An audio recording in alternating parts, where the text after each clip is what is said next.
what about rates? And I know this is a weird looking chart that's up here, but it's a very accurate representation of what is going on with rates.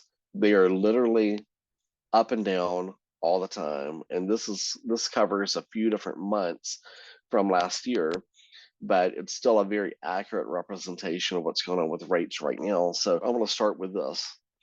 You can't lock an interest rate in until you have a contract. If we were to pre-approve you today, and I tell you what today's rates are, where the rates are at may be a month down the road when you have a contract, they might be completely different. When we pre-approve someone, I actually like to build a little bit of a cushion in when we're pre-approving someone. So if the rates, let's say, are 6.75, I might give a person some numbers based on 7, just so in case rates go up. The rate is not fixed or locked until you have a contract, and then we know what the sales price is going to be. We know when the closing date's going to be. When we know those two things, that's when we can actually get a rate locked in.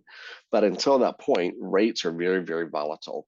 So, I mean, just in the last 2 weeks, and the day I am recording this, today's date is January 16th. In the last 2 to 3 weeks, we have seen rates literally anywhere from mid sixes up to around 8%. So it's a big, big range.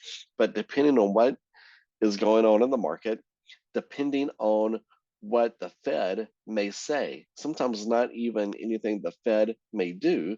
Sometimes it's just what they may say will drive rates up or down. And sometimes in the middle of the day, and if you heard my phone ring just a few minutes ago, that was actually an alert I was getting that rates are going up a little bit right now in the middle of the day, and I'm recording this around 12:30. So there you go. That's proof there that sometimes rates change in the middle of the day depending on what's going on in the market or different reports that may be getting released throughout the day. Now, with all of that being said, I do want to be bearer of some good news. There's, of course, is an election coming up in November.